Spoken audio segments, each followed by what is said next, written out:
नमस्ते सभी को। आज फिर से हम पढ़ रहे हैं चाणक्य नीति और आज है चतुर्दश अध्याय। तो अतः चतुर्दश अध्याय पहला श्लोक।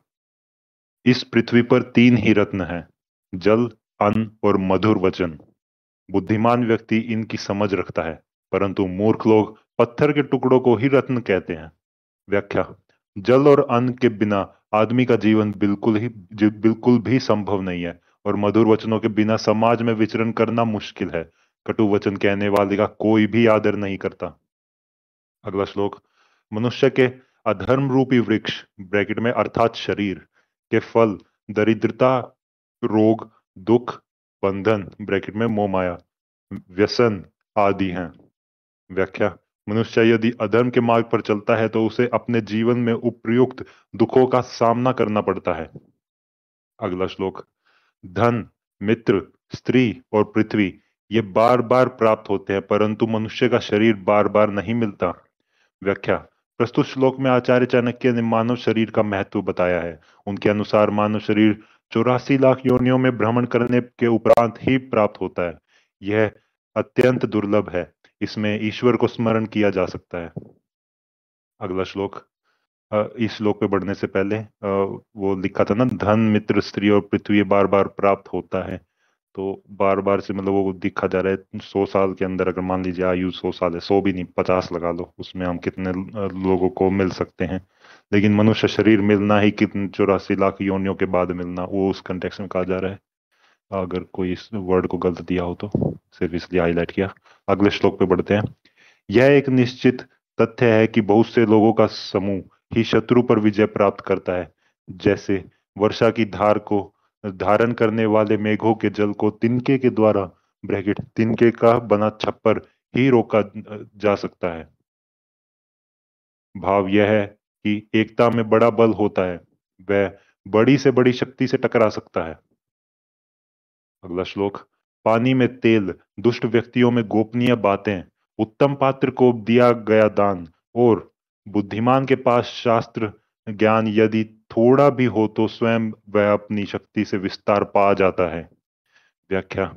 भाव यह है कि जिस प्रकार पानी में डाला गया जरा सा तेल भी फैल जाता है, दुष्टों में पहुंची गोपनीय बातें चारों तरफ फैल जाती हैं, उसी प्रकार उत्तम पात्र को दिया गया दान बहुत परोपकार करता है और बुद्धिमान का थोड़ा सा शास्त्र ज्ञान भी काफी लोगों को प्रबुद्ध करता है।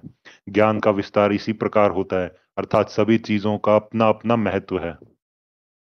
अगला श्लोक।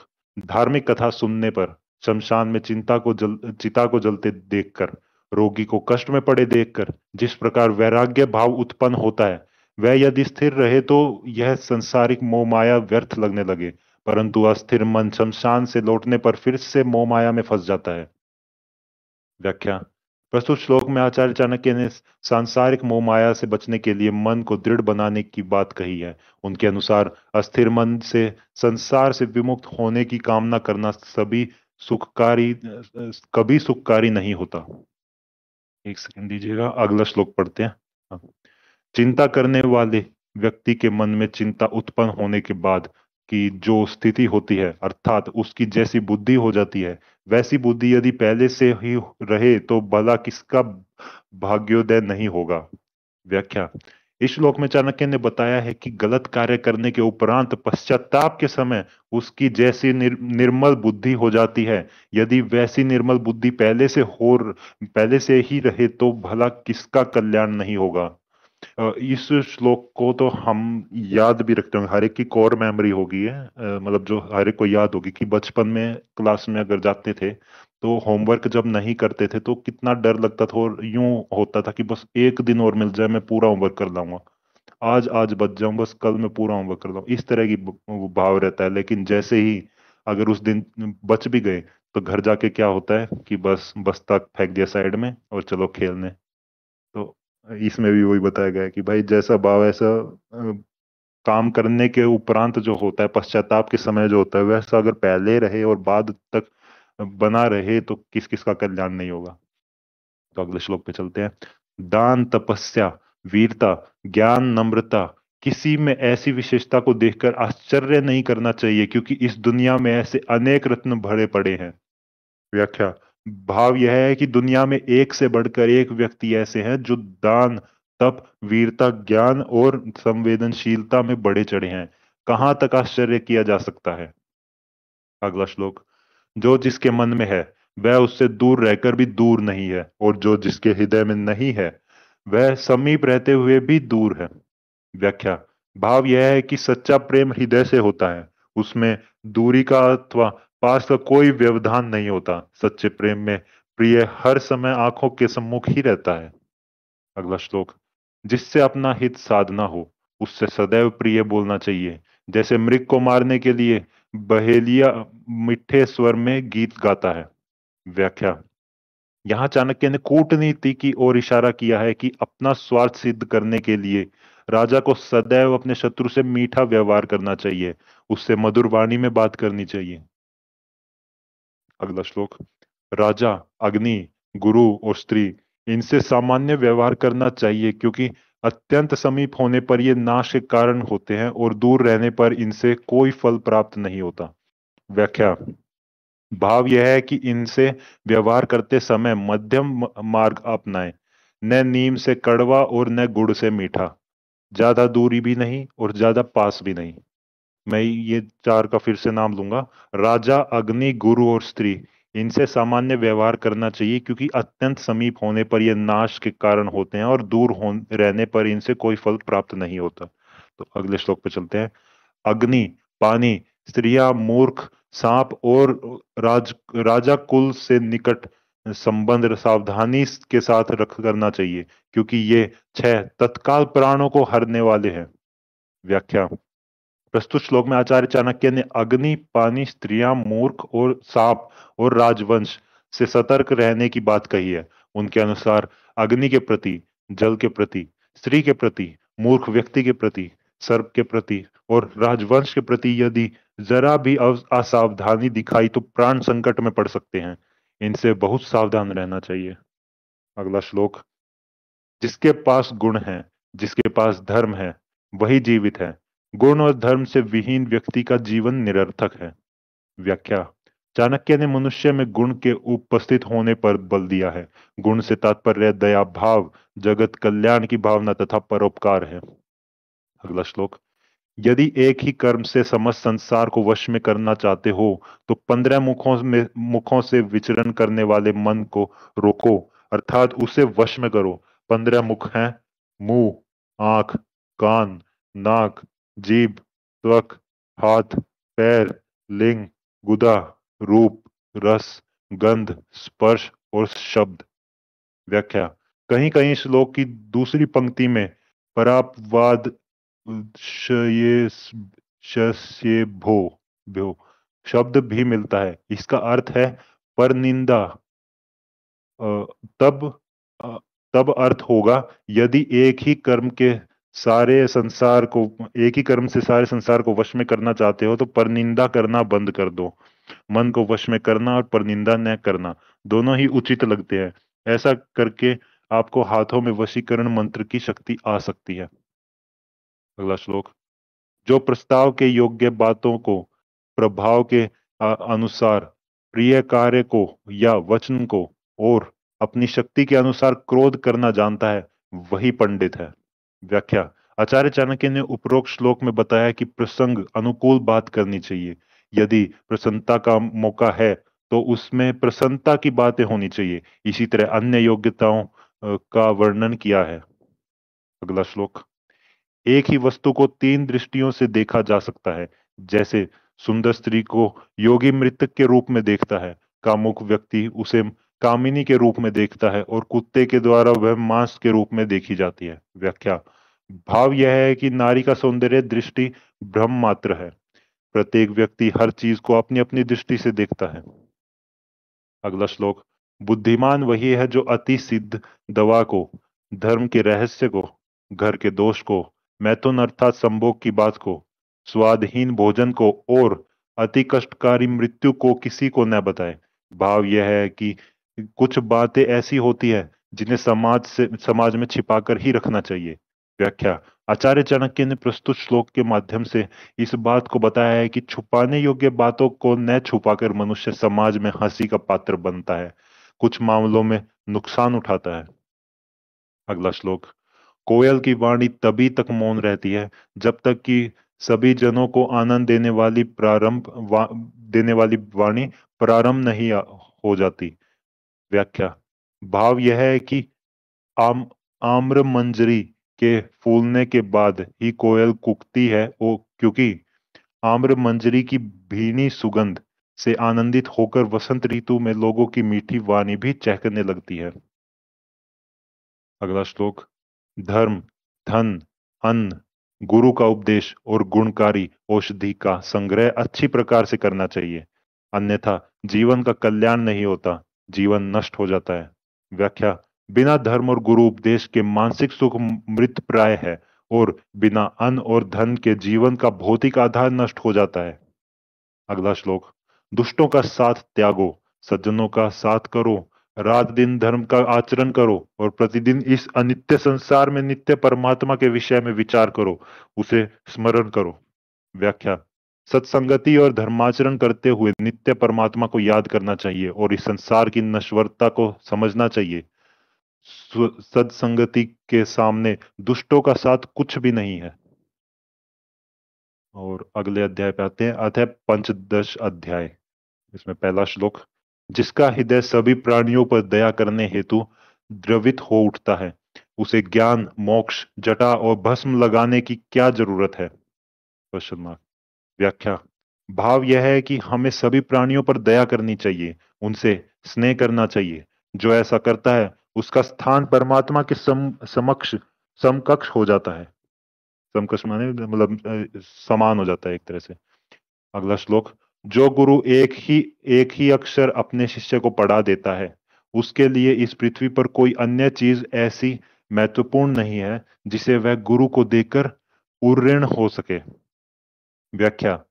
भाव यह है कि जो गुरु अपने शिष्य को एक अक्षर का यह उपदेश दे देता है, तत्वमसि अर्थात तुम ब्रह्म हो, आत्मा तुम्हारा ही रूप है, अंश है, यह शरीर तो नाशवान है, अनित्य है, जबकि ब्रह्म नित्य है, अजन्मा है, सदैव से है और अनंत काल तक रहेगा, उसका कोई और छोर नहीं, तो यह उपदेश पाने के बाद शिष्य के लिए किसी अन्य उपदेश को पाने की आवश्यकता नहीं रह जाती। अगला श्लोक।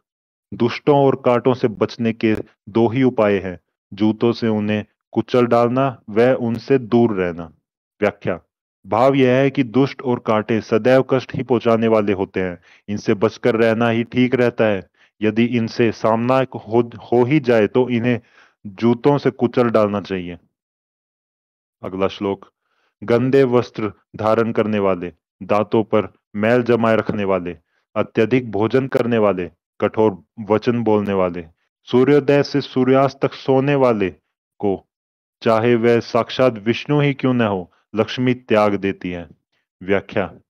ऐसे व्यक्ति आलसी, कामचोर, पेटू, क्रोधी और निकम्मे होते हैं। ऐसे लोगों के पास धन संपत्ति कभी नहीं आती, यदि आती भी है तो वह शीघ्र ही नष्ट हो जाती है। परंतु जो व्यक्ति स्वच्छ रहेगा, कर्मठ होगा, वही धन वैभव जुटाने में कामयाब होता है। अगला श्लोक। निर्धन होने पर मनुष्य को उसके मित्र, स्त्री, नौकर और हितैषी जन छोड़कर चले जाते हैं, परंतु पुनः धन आने पर फिर से उसी का आश्रय लेते हैं। व्याख्या। इसका भाव यह है कि आदमी के जीवन में धन का बड़ा महत्व है। धन धन ही भाई है, धन ही मित्र है और धन ही स्त्री है। अगला श्लोक। अन्याय से उपार्जित किया गया धन 10 वर्ष तक रहता है, 11वें वर्ष के आते ही जड़ सहित नष्ट हो जाता है। व्याख्या। अन्याय पूर्वक धन कमाने के लिए व्यक्ति को कभी प्रयास नहीं करना चाहिए। अगला श्लोक। समर्थ व्यक्ति द्वारा किया गया गलत कार्य भी अच्छा कहलाता है और नीच व्यक्ति के द्वारा किया गया अच्छा कार्य भी गलत कहलाता है। ठीक वैसे जैसे अमरता प्रदान करने वाला अमृत राहु के लिए मृत्यु का कारण बना और प्राण घातक विष भी शंकर के लिए भूषण हो गया। व्याख्या। भाव यह है कि समर्थ व्यक्ति को दोष नहीं दिया जा सकता। तुलसीदास जी ने भी कहा है, समर्थ को ना ही दोष गुसाई। मतलब इसमें ऐसा वैलिडेशन नहीं दे रहे कि अगर कोई समर्थ व्यक्ति कुछ गलत काम करे तो हमें उसको गलत काम को गलत नहीं समझना चाहिए या उसको अब सही मान लेना चाहिए, उस टाइप से नहीं कह रहे। ऐसा जनरली देखते हैं, ऑब्जर्व किया जाता है। आप अब भी देख सकते हो, जो अमीर लोग हैं या जो पैसे वाले हैं या जो मतलब पावरफुल लोग हैं, उनका गलत काम भी कैसे छुप जाता है। और कोई पहले से ही गलत आदमी हो, जिसका सबको पता ही है कि भाई ये तो ऐसा ही है, अगर वो कुछ अच्छा भी काम करे तो उसको ऐसी नजरों से देखते हैं कि पता नहीं क्या ही करा हुआ इसने, क्या षड्यंत्र रच दिया इस बार। तो उसकी बात चल रही है। अगले श्लोक की तरफ बढ़ते हैं। भोजन वही है जो ब्राह्मण के करने के बाद बचा रहता है। भलाई वही है जो दूसरों के लिए की जाती है। बुद्धिमान वही है जो पाप नहीं करता और बिना पाखंड तथा दिखावे के जो कार्य किया जाता है वह धर्म है। व्याख्या। भाव यह है कि ब्राह्मण को भोजन कराने के बाद ही भोजन करना चाहिए, और बिना किसी प्रकार के दिखावे के जो परोपकार किया जाता है उसे ही सच्चा धर्म मानना चाहिए। अगला श्लोक। मणि पैरों में पड़ी हो और कांच सिर पर धारण किया गया हो, परंतु क्रय विक्रय करते समय अर्थात मोल भाव करते समय मणि मणि ही रहती है और कांच कांच ही रहता है। व्याख्या। भाव यह है कि समय अथवा भाग्य के कारण विद्वान व्यक्ति का भले ही सम्मान न हो, पर जब मूल्यांकन का समय आता है तो को विद्वान की विद्वता को कोई चुनौती नहीं दे सकता। योग्य व्यक्ति की अलग ही पहचान होती है और अयोग्य व्यक्ति की जग हंसाई ही होती है। समय आने पर सबका हो जाता है सेट, कौन ज्ञानी है कौन नहीं है। अगले श्लोक पे चलते हैं। शास्त्रों का अंत नहीं है, विद्याएं बहुत हैं, जीवन छोटा है, विघ्न बाधाएं अनेक हैं। अतः जो जो सार तत्व है उसे ही ग्रहण करना चाहिए। जैसे हंस जल के हंस जल के बीच से दूध को पी लेता है। व्याख्या। मानव जीवन बहुत छोटा है और इस संसार में ज्ञान अपरिमित है। पूरे जीवन में सारे ज्ञान को नहीं पाया जा सकता, इसलिए ज्ञान के उस सार तत्व को ग्रहण करना चाहिए जो सत्य है। अगला श्लोक। "अ- अचानक दूर से आए थके हारे पथिक से बिना पूछे ही जो स्वयं भोजन कर लेता है वह चांडाल होता है। व्याख्या। भाव यह है कि अतिथि को भारतीय संस्कृति में देवता समान माना गया है। जो व्यक्ति अतिथि से पूछे बिना अर्थात उसका आदर सत्कार किए बिना ही भोजन कर लेता है वह किसी नीच से कम नहीं। अगला श्लोक। बुद्धिहीन ब्राह्मण वैसे तो चारों वेदों और अनेक शास्त्रों का अध्ययन करते हैं, पर आत्मज्ञान को वे नहीं समझ पाते या उसे समझने का प्रयास ही नहीं करते। ऐसे ब्राह्मण उस कलछी की तरह हैं जो होते हैं, जो तमाम व्यंजनों में तो चलती है पर रसोई के रस को नहीं जानती। व्याख्या। भाव यह है कि वेद शास्त्रों के अध्ययन की सार्थकता तभी है जब उनके मर्म को समझा जाए और आत्मज्ञान को जाना जाए कि आत्मा क्या है, उसका परमात्मा से क्या संबंध है। जब तक यह नहीं जाना जाएगा तब तक किसी भी प्रकार का ज्ञान व्यर्थ है। अगला श्लोक। इस संसार सागर को पार करने के लिए ब्राह्मण रूपी नौका प्रशंसा के योग्य है, जो उल्टी दिशा की ओर बहती है। इस नाव में ऊपर बैठने वाले पार नहीं होते, किंतु नीचे बैठने वाले पार हो जाते हैं। अतः सदा नम्रता का ही व्यवहार करना चाहिए। व्याख्या। इस श्लोक का भाव यही है कि जो लोग ब्राह्मणों के प्रति नम्र रहते हैं, उनकी सेवा करते हैं, उनका उद्धार हो जाता है। किंतु जो ब्राह्मण के सम्मुख अपने बड़प्पन का रोब झाड़ते हैं, अपना अहंकार प्रदर्शित करते हैं, उनका उद्धार कभी नहीं हो पाता। अच्छा, इससे मेरे को एक बहुत प्यारा सीन याद आ गया। हम जो रामायण सीरियल देखे थे लॉकडाउन के समय में, जो पुरानी रामायण चली थी, उसमें बहुत शुरुआती एपिसोड में एक सीन था जहाँ पे राजा दशरथ एक ऋषि मुनि के पास जाने वाले थे कि उनको पुत्र प्राप्ति हो इसकी याचना करने के लिए।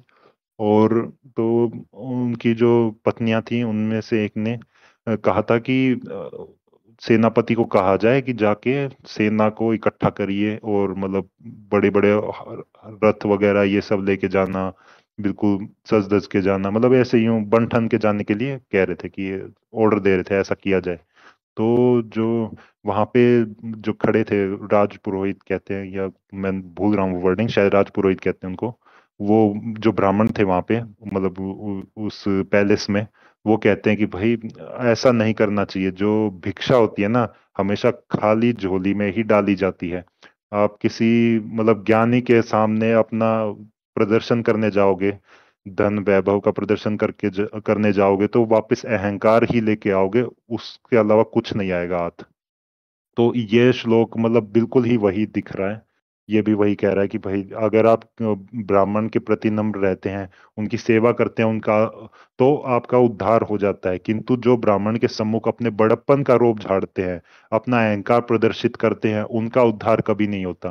कहने का भाव वही है। अब इसमें पहले ब्राह्मण, वही जो पहले डेफिनेशंस बता रखी हैं, क्राइटेरिया बता रहे हैं, उसी हिसाब से जो ब्राह्मण है, अब उसके लिए पैसा वैसा ये सब मायने नहीं रखता, उसके लिए ज्ञान मायने रखता है। ब्राह्मण ज्ञान के पीछे ही रहते हैं हमेशा। तो उनके सामने अगर हम अपना दिखाएंगे कि मेरे पास इतना पैसा है, अहंकार दिखाएंगे, ये सब दिखाएंगे, तो उद्धार नहीं होगा। ये वो है। अब ये श्लोक पढ़ के मेरे को सीन याद आया तो मैंने ये डिस्क्राइब कर दिया। बाकी जिसका जैसे इंटरप्रिटेशन हो, आप स्वतंत्र है। अगले श्लोक पे चलते हैं। पराए घर में रहने से कौन छोटा नहीं हो जाता। यह देखो, अमृत का खजाना, औषधियों का स्वामी, शरीर और शोभा से युक्त यह चंद्रमा, सब जब सूर्य से के प्रभा मंडल में आता है तो प्रकाशहीन हो जाता है। मैं इसको दोबारा पढ़ता हूं। पराए घर में रहने से कौन छोटा नहीं हो जाता। यह देखो, अमृत का खजाना, औषधियों का स्वामी, शरीर और शोभा से युक्त यह चंद्रमा, जब सूर्य के प्रभा मंडल में आता है तो प्रकाशहीन हो जाता है। व्याख्या। दूसरों की पराधीनता में जाने से आदमी का स्वाभिमान नष्ट हो जाता है। अगला श्लोक। कुमुदिनी के पत्तों के मध्य विकसित उसके पराग कणों में मस्त हुआ भोरा, जब भाग्यवश किसी दूसरी जगह पर जाता है तो वहां मिलने वाले कटसरई कट, कटसरैया के फूलों के रस को भी अधिक महत्व देने लगता है। व्याख्या। इस पद का भाव यह है कि परदेश सुख कर नहीं होता। परदेश में भौरे की भांति आदमी को अनेक कष्टों को झेलना पड़ता है। वहां जो मिल जाए उसी पर संतोष करना पड़ता है। अगला श्लोक। लक्ष्मी भगवान विष्णु से कहती हैं, हे नाथ, ब्राह्मण वंश के आगस्त्य ऋषि ने मेरे पिता ब्रैकेट में समुद्र को क्रोध से पी लिया। विप्रवर भृगु ने मेरे परम प्रिय स्वामी ब्रैकेट में श्री विष्णु की छाती में लात मारी। बड़े बड़े ब्राह्मण विद्वानों ने बचपन से लेकर वृद्धावस्था तक मेरी शत्रु सरस्वती को अपनी वाणी में धारण किया, और ये ब्रैकेट ब्राह्मण उमापति ब्रैकेट शंकर की पूजा के लिए प्रतिदिन हमारा घर ब्रैकेट में श्रीफल पत्र आदि तोड़ते हैं। हे नाथ, इन्हीं कारणों से मैं सदैव सदैव मैं आपके साथ रहते हुए भी ब्राह्मण के घर को छोड़ देती हूँ। व्याख्या। प्रस्तुत पंक्तियों में लक्ष्मी का संवाद विष्णु के साथ कराया गया है और उस कारण को बताया गया है जिसकी वजह से लक्ष्मी ब्राह्मणों के घर में नहीं रहती। ब्राह्मणों से मानो उनका वैर है, क्योंकि ब्राह्मणों ब्रैकेट में अगस्त्य ऋषि ने समुद्र ब्रैकेट जिससे कि उनकी उत्पत्ति हुई, समुद्र को पी डाला। भृगु ऋषि ने भगवान विष्णु ब्रैकेट उनके पति को लात मारी और उनकी सौत सरस्वती को गले लगाया है। अर्थात विद्या ही सबसे बड़ा धन है। अगला श्लोक। यह निश्चय है कि बंधन अनेक हैं, परंतु प्रेम का बंधन निराला है। देखो, लकड़ी को छेदने में समर्थ भौरा कमल की पंखुड़ियों में उलझकर क्रियाहीन हो जाता है। अर्थात प्रेम रस से मस्त हुआ भौरा कमल की पंखुड़ियों को नष्ट करने में समर्थ होते हुए भी उसमें छेद नहीं कर पाता। व्याख्या। इस श्लोक में राजनीति के पंडित आचार्य चाणक्य ने दर्शाया है कि प्रेम का बंधन अटूट है, उसे तोड़ना अत्यंत कठिन है। जो प्राणी इस संसार के मोह माया में फंस जाता है वह भौरे की तरह शीघ्र ही नष्ट हो जाता है। जिस प्रकार भौरा कमल के मोह में फंसकर उसकी पंखुड़ियों में कैद होकर अपना जीवन गंवा देता है। अगला श्लोक। चंदन का कटा हुआ वृक्ष भी सुगंध नहीं छोड़ता। बूढ़ा होने पर भी गजराज क्रीड़ा नहीं छोड़ता। ईख को लूक में पिसने के बाद भी अपनी मिठास नहीं छोड़ता, और कुलीन व्यक्ति दरिद्र होने पर भी सुशीलता आदि गुणों को नहीं छोड़ता। व्याख्या। भाव यह है कि जन्म से ही जो शाश्वत गुण मनुष्यों को प्राप्त होते हैं वे अंत तक साथ नहीं छोड़ते। अगला श्लोक।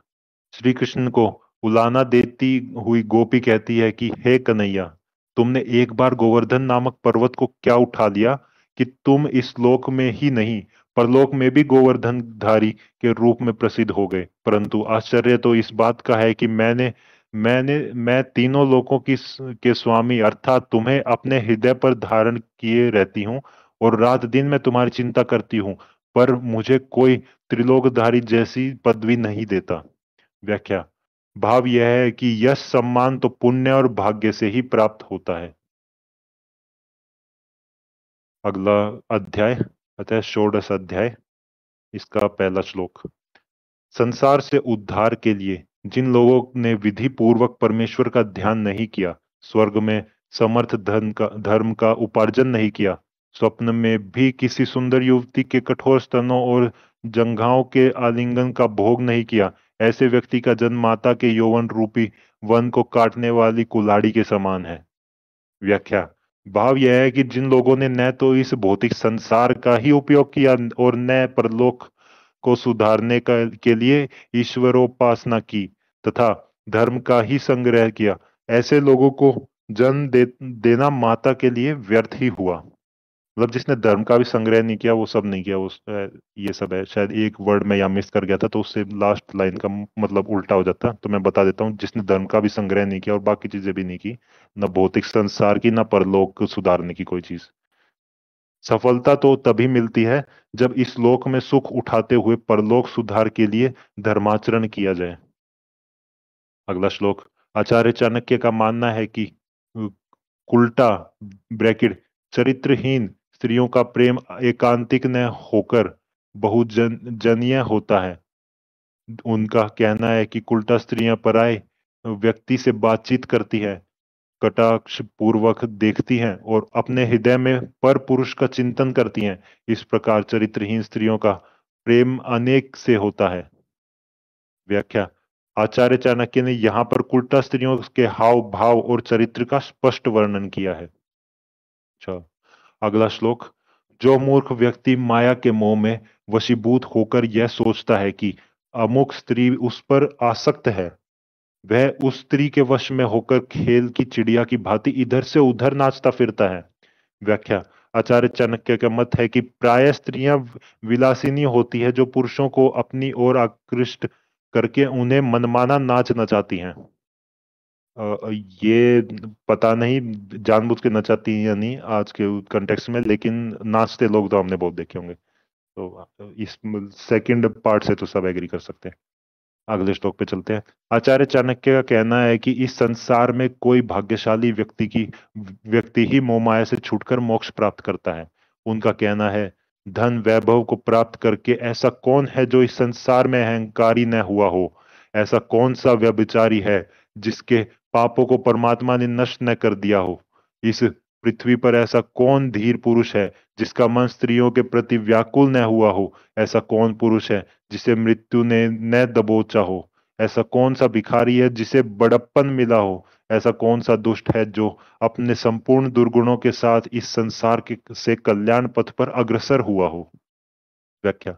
भाव यह है कि इस नश्वर संसार की मोहमाया से छूटना अत्यंत ही दुष्कर कार्य है। अगला श्लोक। स्वर्ण मृग न तो ब्रह्मा ने रचा था और न किसी और ने उसे बनाया था, न पहले कभी देखा गया था न कभी सुना गया था। तब भी श्री राम की उसे पाने ब्रैकेट में मारीच का मायावी रूप कंचन मृग उसे पाने की इच्छा हुई, अर्थात सीता के कहने पर वे उसे पाने के लिए दौड़ पड़े। किसी ने ठीक ही कहा है, विनाश काले विपरीत बुद्धि। जब विनाश का काल आता है तब बुद्धि नष्ट हो जाती है। व्याख्या। आचार्य चाणक्य ने प्रस्तुत श्लोक के माध्यम से बताया है कि विनाश आने पर पहले बुद्धि उल्टी जाती है। अगला श्लोक।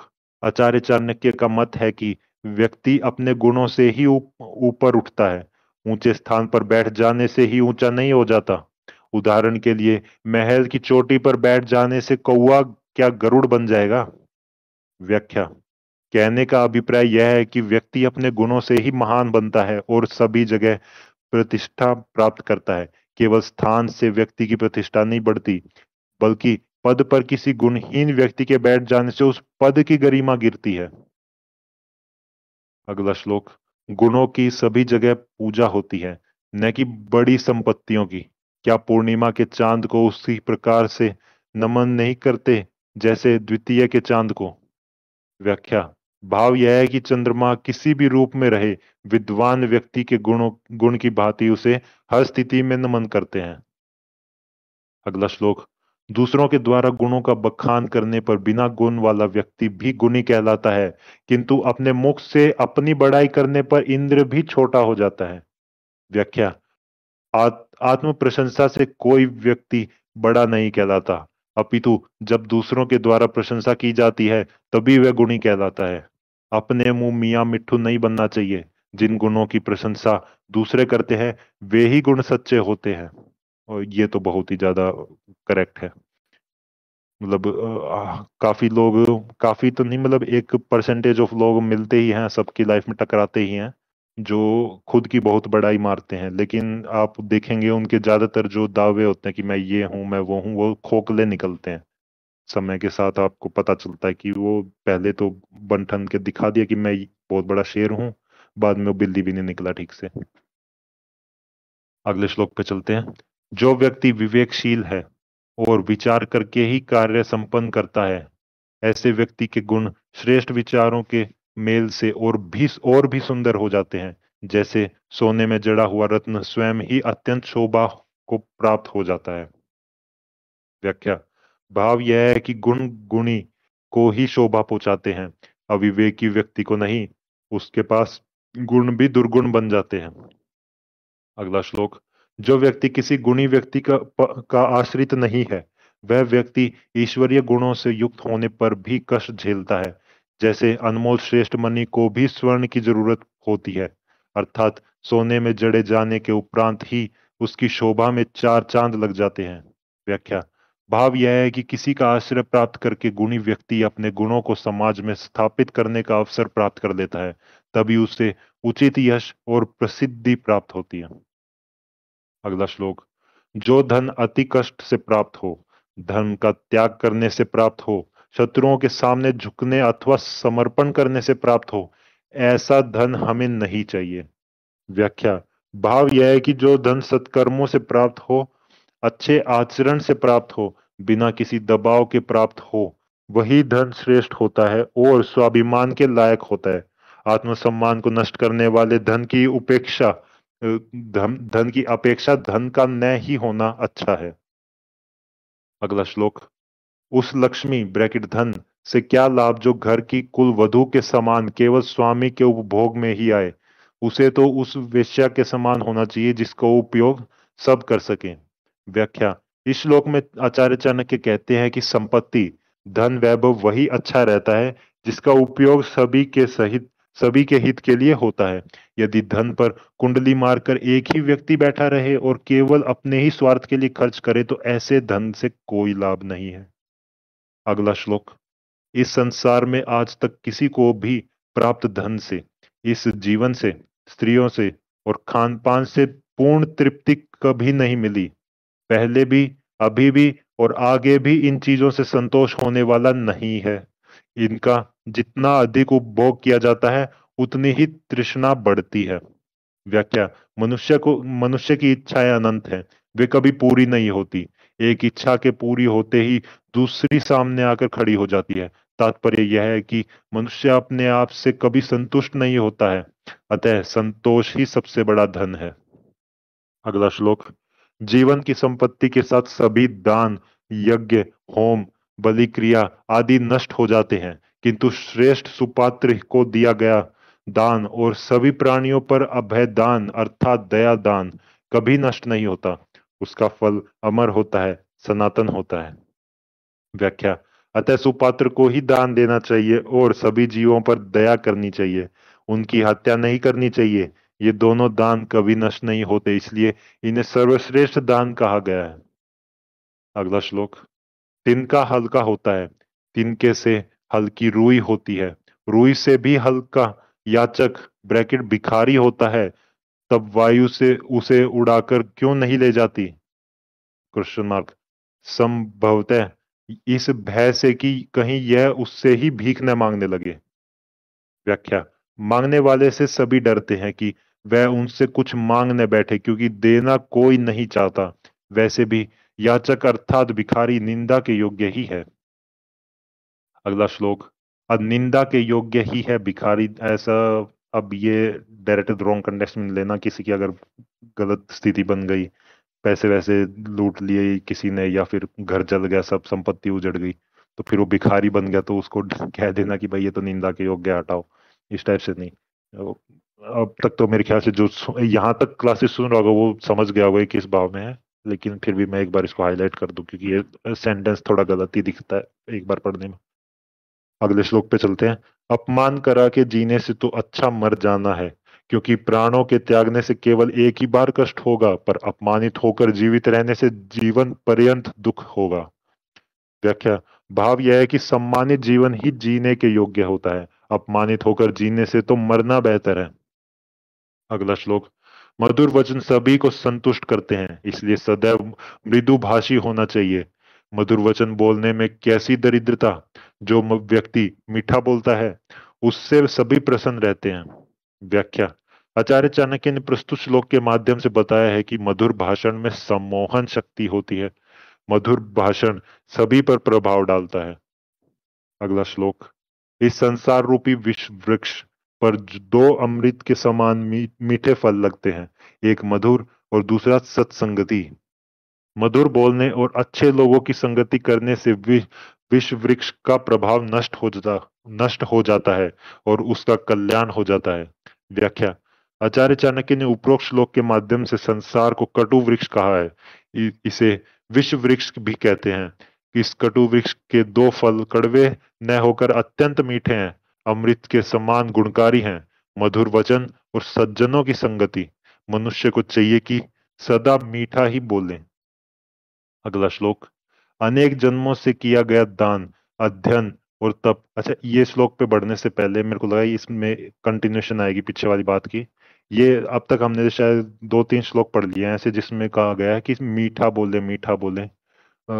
और ये बात मैं बहुत, जो होते हैं ना एजेड लोग, एक्सपीरियंस लोग और बड़े बुजुर्ग, इन सब से सुनता हूँ कि भाई अगर जहां तक हो सके मीठी वाणी ही बोला करो। लड़ाई झगड़ा, डायरेक्टली कन्फ्रंटेशन दो दिखाना या इस तरह के एग्रेसिव बिहेवियर दिखाना, ये लॉन्ग टर्म में फायदेमंद नहीं होता कभी भी। लेकिन जो आदमी मीठा रहता है, अच्छे से रहता है, वो ऐसे ऐसी सिचुएशन से बाहर आ सकता है जहां पे लड़ झगड़ के तो बिल्कुल नुकसान हो जाए और खत्म हो जाए इंसान। ठीक है। तो ये एक बहुत ही प्यारी सीख है, जीवन में उतारनी चाहिए सभी को कि मीठा ही बोलने, कड़वा बोलने से कुछ नहीं होगा, लड़ाई झगड़े ही बढ़ते हैं। अगले श्लोक पे चलते हैं। अनेक जन्मों से किया गया दान, अध्ययन और तप का अभ्यास अगले जन्म में भी उसी अभ्यास के कारण मनुष्य को सत्कर्मों की ओर बढ़ाता है, अर्थात वे दूसरे जन्मों में भी शास्त्रों के अध्ययन को, दान देने की प्रवृत्ति को और तपस्यारत जीवन को दूसरों के पास तक पहुंचाता है। व्याख्या।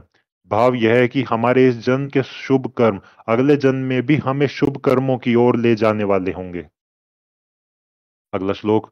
जो विद्या पुस्तकों में लिखी है और कंठस्थ नहीं है, तथा जो धन दूसरे के हाथों में गया है, ये दोनों आवश्यकता के समय काम नहीं आते। अर्थात पुस्तकों में लिखी विद्या और दूसरे के हाथों में गए धन पर भरोसा नहीं करना चाहिए। व्याख्या। भाव यह है कि विद्या को सदैव कंठस्थ करना चाहिए और धन को सदैव अपने हाथों में रखना चाहिए, ताकि वक्त या जरूरत पड़ने पर काम आ सके। अपना अनुभव और अपना धन ही वक्त पर काम आता है। अब इस पे मैं एक कमेंट करना चाहूंगा। अपने इतने सारे स्क्रिप्चर से इतना सारा ज्ञान है, वो लिखा हुआ है, वो है अपने पास, लेकिन उसके बाद भी अपनी स्थिति अभी फिलहाल कैसी है वो सभी देख ही रहे हैं। वो इसीलिए क्योंकि हमने अपने पुस्तकों को पढ़ना छोड़ा, और छोड़ा तो क्या, वो भी खत्म हो गए, गुरुकुल वगैरह भी खत्म किए गए। वो अलग विषय पूरा का पूरा, किस तरह से हुआ हिस्ट्री पढ़ेगा तो कोई वो जान जाएगा। लेकिन इन दी एंड बात वहीं तक आती कि अगर कोई बुक वुक नहीं पढ़ेगा और मतलब कुछ ज्ञान नहीं लेगा, सिर्फ यूं मेरे घर में एक गीता है, मैं हिंदू तो मेरे पास एक गीता है, एक रामायण है, एक महाभारत है, पढ़ी नहीं है लेकिन बस है, तो उसके होने का ना होने का एक सा ही मतलब है। तो आप सभी से अनुरोध है, आप मतलब जो भी सुन रहे हैं, कि आप खुद तो पढ़ ही रहे हैं किताबें, वो खुद तो ज्ञान ले ही रहे हैं, जितना हो सके अपने परिवार वालों को, अपने और दोस्तों को, मित्रों को, अपने साथियों को, जिसको भी आप बता सके, जिसको भी आप ज्ञान के इसमें मतलब थोड़ा एक डायरेक्शन भी दे सके कि हाँ भाई ये एक ऑप्शन है, क्योंकि पढ़ने वाला खुद ही एक रास्ता दिख जाए उसको बस, तो वो पढ़ना शुरू कर देता है। तो जरूर अगर आप कर सके तो ऐसी कोशिश जरूर करें कि जहां तक हो सके शास्त्रों को, ज्ञान को और अच्छी बातों को फैलाया जाए। ऐसा ना किया जाए कि बस हाँ है, क्योंकि मेरे माता पिता हिंदू थे, मैं हिंदू हूं, तो अब मेरे पास एक गीता है, हमारे पास एक गीता है तो है, लेकिन उसको पढ़ना भी और पढ़ाना भी और बताना भी है लोगों को। जब तक उसका ज्ञान हमारे अंदर नहीं उतरेगा, हमारे मस्तिष्क में नहीं आएगा, तब तक उस गीता का वहां होना ना होना एक सा ही है। क्योंकि वो ज्ञान लिखा हुआ है तो लिखा लिखा तो क्या कर लेगा। वो असल में कर्मों से ही होता है ना सब कुछ, लिखने से, लिखे लिखे तो अपने ऋषि पहले से ही लिख गए सब कुछ। तो सबके तो मतलब स्वर्ग वो जाना चाहिए था, मतलब सबके भाग्य में स्वर्ग आ जाना चाहिए था, अगर सिर्फ लिखे पढ़े होने से सबका उद्धार हो जाता तो। हमें खुद कर्म करने पड़ेंगे, और खुद कर्म करने के लिए थोड़ी वो दिखानी पड़ेगी कि मोटिवेशन अपने आप को देनी पड़ेगी कि हाँ हमें बोलना है, हमें बताना है लोगों को पढ़ने के लिए, या नॉलेज गेन करने के लिए प्रेरित करना है। तो इसी के साथ आगे बढ़ते हैं अगले अध्याय पे। अतः सप्तदश अध्याय। जिस प्रकार पर पुरुष से गर्भ धारण करने वाली स्त्री समाज में शोभा नहीं पाती, उसी प्रकार गुरु के चरणों में बैठकर विद्या प्राप्त न करके इधर उधर से पुस्तकें पढ़कर जो ज्ञान प्राप्त करता है, वे विद्वानों की सभा में शोभा नहीं पाते, क्योंकि उनका ज्ञान अधूरा होता है, उन उसमें परिपक्वता नहीं होती। अधूरे ज्ञान के कारण वे शीघ्र ही उपहास के पात्र बन जाते हैं। व्याख्या। आचार्य चाणक्य ने प्रस्तुत श्लोक के माध्यम से बताया है कि पुस्तक से पढ़कर शुद्ध आचरण नहीं सीखा जा सकता। इसी प्रकार व्यभिचार कर्म से गर्भ धारण किया गया शिशु पिता का नाम नहीं पा सकता। अगला श्लोक। उपकार का बदला उपकार से देना चाहिए, और हिंसा वाले के साथ हिंसा करनी चाहिए। वहां दोष नहीं लगता, क्योंकि दुष्ट के साथ दुष्टता का व्यवहार करना ही ठीक रहता है। ये वाला श्लोक मैं फिर पढ़ूंगा। उपकार का बदला उपकार से देना चाहिए, और हिंसा वाले के साथ हिंसा करनी चाहिए। वहां दोष नहीं लगता, क्योंकि दुष्ट के साथ दुष्टता का व्यवहार करना ही ठीक रहता है। व्याख्या। आचार्य चाणक्य ने प्रस्तुत श्लोक में कहा है कि यूं तो सबके साथ प्रीतिपूर्वक व्यवहार करना चाहिए, पर दुष्ट के साथ प्रीतिपूर्वक व्यवहार करना उसकी दुष्टता को बढ़ावा देना होता है। अगला श्लोक। तप में असीम शक्ति है। तप के द्वारा सभी कुछ प्राप्त किया जा सकता है। जो दूर है, बहुत अधिक दूर है, जो बहुत कठिनता से प्राप्त होने वाला है और बहुत दूरी के पर स्थित है, ऐसे साध्य को तपस्या के द्वारा प्राप्त किया जा सकता है। तप के द्वारा तो ईश्वर को भी प्राप्त किया जा सकता है। अतः जीवन में साधना का विशेष महत्व है। इसके द्वारा ही मनोवांछित सिद्धि प्राप्त हो सकती है, प्राप्त की जा सकती है। व्याख्या। आचार्य चाणक्य ने प्रस्तुत श्लोक में बताया है कि तप से कठिन कार्य सहज बन जाते हैं। तप से मृत्यु पर विजय पाई जा सकती है। तप का अर्थ है विपत्तियां आने पर भी धर्म को न छोड़ना। अगला श्लोक। लोभ सबसे बड़ा अवगुण है, पर निंदा सबसे बड़ा पाप है। सत्य सबसे बड़ा तप है, और मन की पवित्रता सभी तीर्थों में जाने से उत्तम है। सज्जनता सबसे बड़ा गुण है। यश सबसे उत्तम अलंकार ब्रैकेट में आभूषण है। उत्तम विद्या सबसे श्रेष्ठ धन है, और अपयश मृत्यु के समान सर्वाधिक कष्टकारक है। व्याख्या। आचार्य चाणक्य ने प्रस्तुत श्लोक में लोभ को दुर्गुणों की खान बताया है। यदि लोभ है तो अन्य दुर्गुण की क्या आवश्यकता। यदि चुगलखोरी का स्वभाव है तो और पातकों का क्या काम।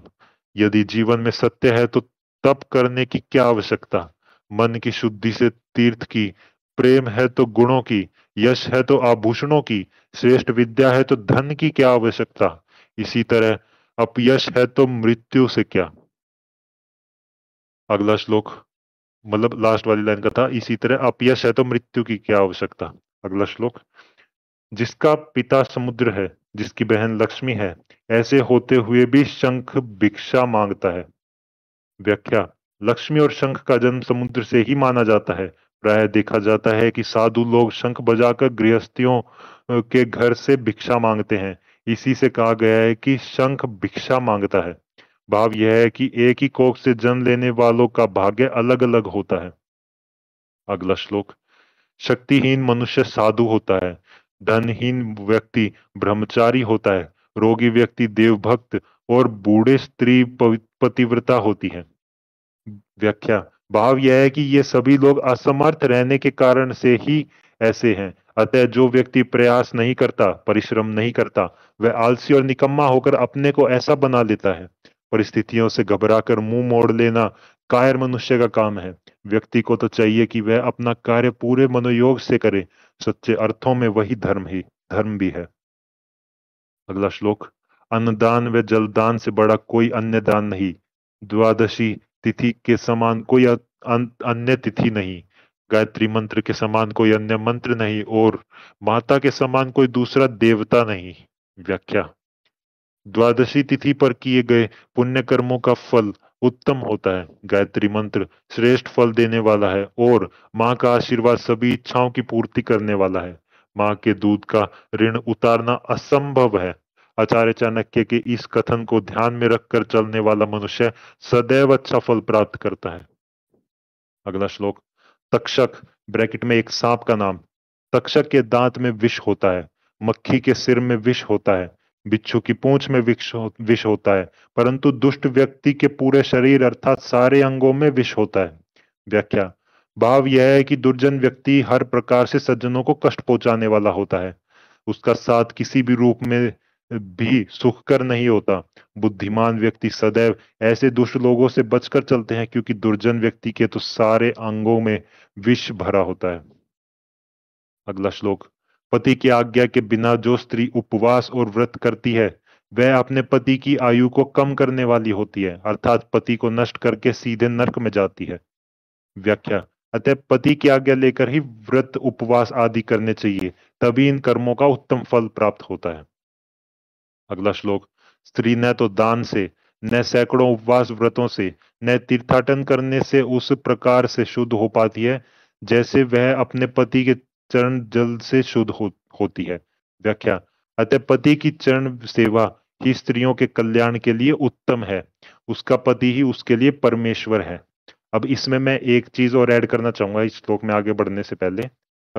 हमने एक बार एक हवन करवाया था जब घर लिया था, तो ब्राह्मण जो आए थे उन्होंने यही श्लोक इसी तरह की बात कही थी और उन्होंने साथ साथ ये भी कहा था जो आपकी पत्नी है वो देवी समान है। अगर वो आपको पूजा करती है तो आपको भी उसको देवी समान ही मानना है। हमारी संस्कृति में यही है। ऐसा नहीं है कि बस एक लड़का एक लड़की मजे ही मजे लाइफ लाइफ पूरी निकाल दी। तो और ये एक तरफा भी नहीं है कि स्त्री ही पैरों में है चरण जल से ये वो शुद्ध हो जाती है वो हो जाती है। भाई तुम्हें भी जब देवी के सामने जाते हैं तो हर व्यक्ति चाहे वो पुरुष हो स्त्री हो वो भी नतमस्तक होता ही है उसी भाव से। तो जब आपने पत्नी को देखें तो वो भी देवी समान ही है। इन श्लोकों का ये अर्थ नहीं निकालना कि एक तरफ है, बस इसमें वो दूसरी पार्ट जो बताया नहीं गया वो मैं बता रहा हूँ क्योंकि ये बात हमें एक ब्राह्मण ने ही बताई थी। तो उन्हीं के बाद ही मैंने ये सब पढ़ना शुरू किया था, तो इस बात को भी ध्यान रखा जाए। अगले श्लोक की तरफ चलते हैं। पैरों के धन धोने से बचा हुआ, पीने के बाद पात्र में बचा हुआ और संध्या से बचा हुआ जल कुत्ते के मूत्र के समान है। उसे पीने के बाद ब्राह्मण, क्षत्रिय और वैश्य चंद्रा चंद्रायण व्रत को करें, तभी वे पवित्र हो सकते हैं। व्याख्या। अच्छा, इसमें पैरों के धोने से बचा हुआ और वो क्या बन जाता है? कुत्ते के मूत्र के समान। अब आपको कुछ ऐसी जगह याद आ रही होंगी जहाँ पे थोड़ी सी जगह पे पानी भरा होता है और कुछ लोग वहां पे हाथ पैर कुल्ला वुल्ला ये सब कर रहे होते हैं। तो आगे बढ़ते हैं व्याख्या की तरफ। आचार्य चाणक्य कहते हैं कि किसी भी कार्य से बचे हुए जल को नहीं पीना चाहिए। वह जल अशुद्ध माना जाता है। उनका मानना है कि पैरों के धोने के बाद बचा हुआ जल, पीने के बाद बचा हुआ जल तथा संध्या से बचे हुए जल को जो व्यक्ति पीता है वह चंद्रायण व्रत करने के उपरांत ही पवित्र हो सकता है। अतः मनुष्य को उपयुक्त बातों पर अवश्य ध्यान देना चाहिए। अगला श्लोक। हाथ की शोभा दान से होती है, न कि कंगन पहनने से। शरीर की शुद्धि स्नान से होती है, न कि चंदन लगाने से। बड़ों की तृप्ति सम्मान करने से होती है, न कि भोजन कराने से। शरीर की मुक्ति ज्ञान से होती है, न कि शरीर का श्रृंगार करने से। व्याख्या। भाव यह है कि ब्रह्मांड ब्रह्मांडम्बरों से शरीर को शुद्ध नहीं किया जा सकता। दान देने, स्वच्छ जल में स्नान करने, बड़ों का सम्मान करने और उचित ज्ञान प्राप्ति के उपरांत ही मनुष्य का जीवन सफल, पवित्र और मोक्ष को प्राप्त होता है। अतः मनुष्य को इन बाह्य आडंबरों की तरफ ध्यान नहीं देना चाहिए। अगला श्लोक। नाई के घर पर जाकर केश कटवाना, पत्थर पर चंदन आदि सुगंधित द्रव्य लगाना, जल में अपने चेहरे की परछाई देखना, यह इतना अशुभ माना जाता है कि यदि देवराज इंद्र भी स्वयं इसे करने लगे तो उसके पास से लक्ष्मी अर्थात धन संपदा नष्ट हो जाती है। व्याख्या। आचार्य का मत है कि नाई के घर जाकर बाल कटवाने से, पत्थर की देव प्रतिमाओं पर चंदन लगाने से और अपनी परछाई को पानी में देखने से आदमी की प्रतिष्ठा नष्ट हो जाती है और वह शोभाहीन हो जाता है। इसका एक्सप्लेनेशन क्या है मैं भी जानना चाहूंगा, मुझे ये बिल्कुल समझ नहीं आया, ये इसका एक्सप्लेनेशन क्या होगा। अगले श्लोक की तरफ बढ़ते हैं। टुंडी ब्रैकेट में कुंदरू को खाने से बुद्धि तत्काल नष्ट हो जाती है। वच के सेवन से बुद्धि को शीघ्र विकास मिलता है। स्त्री के साथ समागम करने से शक्ति तत्काल नष्ट हो जाती है और दूध के प्रयोग से खोई हुई ताकत तत्काल वापस लौट आती है।